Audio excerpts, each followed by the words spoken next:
नमस्कार। आज के इस विशेष विश्लेषण में हम एक बेहद दिलचस्प कहानी पर बात करने वाले हैं।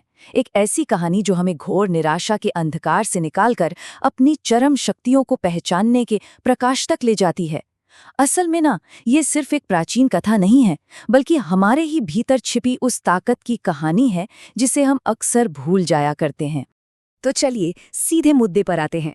जरा सोचकर देखिए, क्या होगा अगर किसी के पास दुनिया की हर मुश्किल को पार करने की असीमित शक्ति हो, लेकिन वो खुद ही अपनी इस ताकत को पूरी तरह भूल चुका हो। मतलब क्षमताएं तो हैं, पर दिमाग से एकदम गायब। रामायण के इस खास हिस्से में बिल्कुल ऐसा ही होता है। आज हम इसी भूली हुई क्षमता और उसे वापस जगाने के लिए एक सही मार्गदर्शक की अहमियत को करीब से समझेंगे। अब इस पूरी यात्रा के घटनाक्रम को थोड़ा समझते हैं। माता सीता की खोज में निकली वानर सेना की हालत अब तक बेहद खराब हो चुकी थी। हफ्तों तक वे दक्षिण के उन घने, खतरनाक और अनजान जंगलों में भटकते रहे। भूख प्यास से बेहाल होकर वे किसी तरह तपस्विनी स्वयं प्रभा की एक रहस्यमयी गुफा में जा पहुंचे। खैर, वहां उन्हें खाना तो मिल गया, लेकिन बाहर निकलने का कोई रास्ता नहीं था। फिर स्वयं प्रभा की जादुई शक्तियों ने उन्हें वहां से निकालकर सीधे एक अंतहीन महासागर के किनारे पहुंचा दिया। लेकिन असल समस्या तो अब शुरू हुई थी। महाराज सुग्रीव ने उन्हें जो 1 महीने का समय दिया था ना, वो खत्म हो चुका था और सेना पूरी तरह से पस्त थी। ये वो पल था जब वानर सेना के आगे कुआं और पीछे खाई वाली स्थिति बन गई थी। पीछे मुड़कर देखें तो महाराज सुग्रीव का बेहद सख्त आदेश और निश्चित मृत्युदंड उनका इंतजार कर रहा था। और आगे आगे था एक ऐसा अथाह और अंतहीन समुद्र जिसे पार करना असंभव लग रहा था। कोई उम्मीद नहीं, कोई रास्ता नहीं। उस पूरी सेना की हताशा और घबराहट को हम और आप बहुत गहराई से महसूस कर सकते हैं। इस भयंकर निराशा के बीच सेना के सेनापति युवराज अंगद एक बहुत ही कठोर और गंभीर फैसला लेते हैं। वो साफ कह देते हैं कि खाली हाथ वापस लौटकर अपमानजनक मौत मरने से कहीं अच्छा है कि इसी समुद्र तट पर बिना अन्न जल ग्रहण किए आमरण अनशन करके अपने प्राण त्याग दिए जाएं। जरा सोचिए, स्थिति कितनी खौफनाक रही होगी जब अंगद जैसा शक्तिशाली और निडर नेता भी इस कदर हार मान चुका था। और हम सब जानते हैं, जब नेतृत्व ही टूट जाए तो सेना का मनोबल तो वैसे ही बिखर जाता है। अब यहाँ एक बहुत ही खौफनाक विडंबना देखिए।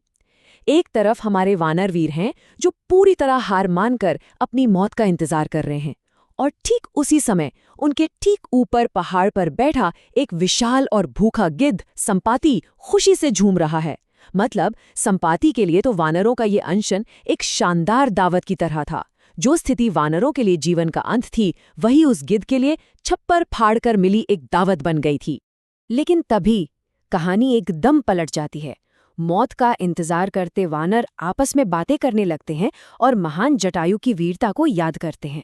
वे बहुत ही श्रद्धा के साथ बताते हैं कि कैसे जटायु ने माता सीता को बचाने के लिए शक्तिशाली रावण से सीधा युद्ध किया, कैसे वो अपनी आखिरी सांस तक पूरी बहादुरी से लड़े और वीर गति को प्राप्त हुए। और फिर स्वयं भगवान राम ने एक पिता की तरह उनका अंतिम संस्कार किया। वानरों के इन शब्दों में इतनी सच्चाई और दर्द था कि पहाड़ पर बैठे उस खूंखार गिद्ध का दिल भी अचानक पिघल गया।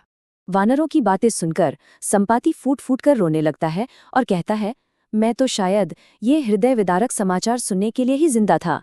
जटायु, जटायु मेरा प्यारा छोटा भाई था। ये वाकई एक बेहद भावुक कर देने वाला क्षण है। जो गिद्ध बस कुछ ही पल पहले वानरों को अपना स्वादिष्ट भोजन मान रहा था, वो अचानक एक शोक में डूबा हुआ बड़ा भाई बन जाता है। इस एक सच ने उन डरे हुए वानरों और उस विशाल पक्षी के बीच एक गहरा अनकहा रिश्ता बना दिया।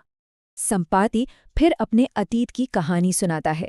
बात उन दिनों की है जब दोनों भाई जवान थे। उन्होंने सूर्य को छूने की होड़ लगा ली, लेकिन जैसे जैसे वे सूरज के करीब पहुंचे, उसकी भयंकर गर्मी छोटे भाई जटायु को जलाने लगी। तब बड़े भाई संपाति ने तुरंत अपने विशाल पंखों से जटायु को ढक लिया। अपने भाई को तो उसने बचा लिया, लेकिन इस कोशिश में संपाति के अपने पंख पूरी तरह जल गए और वो हमेशा हमेशा के लिए जमीन पर गिर पड़ा। ये कहानी हमें ये सोचने पर मजबूर कर देती है कि इस पूरे महाकाव्य में निस्वार्थ बलिदान की भावना कितनी गहराई से रची बसी है। जटायु के बलिदान का समाचार सुनकर संपाति फैसला करता है कि वो वानरों की मदद करेगा। अपनी दिव्य दृष्टि से देखकर वो बताता है कि माता सीता इस वक्त कहाँ हैं। वो कहता है कि यहाँ से ठीक 100 योजन दूर इस विशाल महासागर के उस पार त्रिकूट पर्वत पर रावण की सोने की लंका है और वहीं उसने माता सीता को बंदी बना रखा है।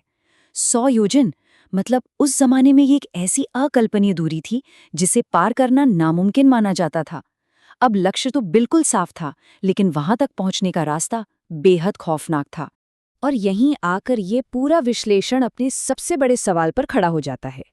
ये अंतहीन समुद्र, ये 100 योजन की विशाल दूरी, इसे पार करने के लिए जो अकल्पनीय अलौकिक शक्ति चाहिए, वो आखिर है किसके पास?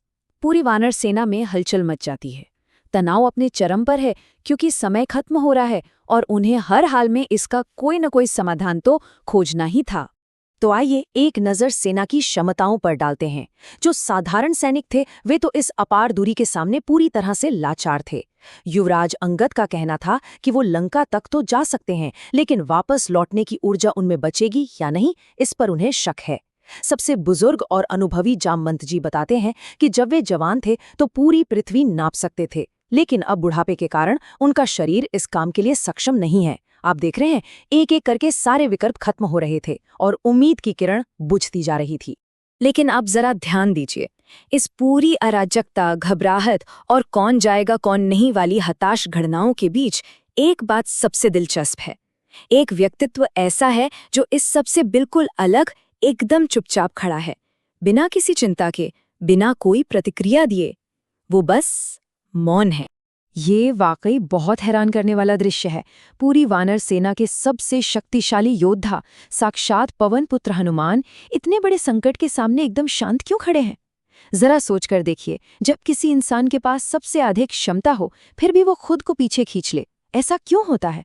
क्या उन्हें डर लग रहा था? बिल्कुल नहीं, बात कुछ और ही थी। हनुमान जी की ये खामोशी दरअसल आत्मविस्मृति को दर्शाती है। ये इंसान की एक ऐसी मनोवैज्ञानिक और आध्यात्मिक स्थिति है जहां वो अपनी ही अपार और जन्मजात क्षमताओं को पूरी तरह से भूल जाता है। और सच कहूं तो ये केवल हनुमान जी की ही नहीं, हमारी और आपकी भी एक बहुत आम समस्या है। हम में से बहुत से लोग जीवन में बड़ी चुनौतियों को देखकर बस यूं ही शांत खड़े रह जाते हैं, क्योंकि हम भूल जाते हैं कि हमारे भीतर असल में कितनी ताकत छिपी है। सबसे बड़ी दीवार कोई समुद्र नहीं होता, बल्कि खुद की कीमत को भूल जाना होता है।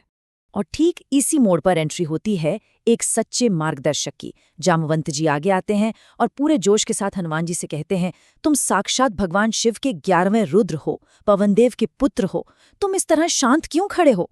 जामवंत जी उनकी उस सोई हुई शक्ति को झकझोर कर रख देते हैं।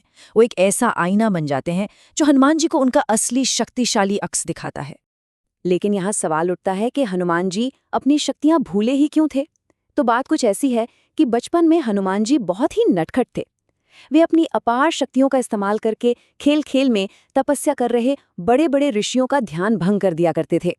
इससे तंग आकर उन ऋषियों ने उन्हें श्राप दे दिया कि वे अपनी ये असीम ताकत भूल जाएंगे। पर हाँ, इसमें एक शर्त भी थी। शक्तियाँ हमेशा के लिए नहीं गई थीं। उन्हें वरदान मिला कि ये शक्तियाँ तभी वापस लौटेंगी जब कोई ज्ञानी मार्गदर्शक सही समय आने पर उन्हें याद दिलाएगा कि वे वास्तव में हैं कौन। जामवंत जी एक एक करके उनकी शक्तियों का बखान करना शुरू करते हैं। वे याद दिलाते हैं कि तुम केसरी और अंजना के पराक्रमी पुत्र हो, तुम साक्षात भगवान शिव के अवतार हो, तुम्हारी गति गरुड़ के समान है और तेज साक्षात सूर्य के समान। तुम सिर्फ शारीरिक बल के ही नहीं बल्कि सर्वोच्च ज्ञान और बुद्धि के भी प्रतीक हो। यकीन मानिए, ये सिर्फ कुछ शब्दों का वर्णन नहीं था, ये तो ऊर्जा का एक जबरदस्त विस्फोट था जो सीधा हनुमान जी की चेतना को जगा रहा था। और फिर जो हुआ वो इतिहास है। जैसे जैसे जामवंत बोलते गए, हनुमान जी के भीतर की वो सोई हुई यादें जागने लगी। उस पल की कल्पना कीजिए, उनका शरीर एक विशाल पर्वत के समान बढ़ने लगा, उनकी आंखों में सूर्य का तेज आ गया और उनके जागरण की उस भयंकर गर्जना ने पूरे महासागर के तटों को हिलाकर रख दिया। घोर अंधकार और हताशा से निकलकर असीमित प्रकाश और अजय शक्ति तक पहुंचने का ये एक ऐसा क्षण था जिसे भुलाया नहीं जा सकता। आज के इस विश्लेषण के अंत में मैं आपके सामने एक बहुत ही गहरा सवाल छोड़ना चाहता हूँ। हम सभी के भीतर कहीं ना कहीं एक हनुमान छिपा है जो कभी कभी अपनी ही शक्तियां भूल जाता है। लेकिन क्या आपने अपनी जिंदगी में उस जामवंत को पहचाना है? वो गुरु, वो दोस्त या वो मार्गदर्शक जो आपको आपकी असल क्षमता याद दिला सके? या फिर ऐसा भी तो हो सकता है कि आज किसी और इंसान को उसकी भूली हुई ताकत याद दिलाने के लिए आपको उसके जीवन का जामवंत बनना पड़े। इस बारे में जरूर सोचिएगा। इस विश्लेषण को देखने के लिए आपका बहुत बहुत धन्यवाद।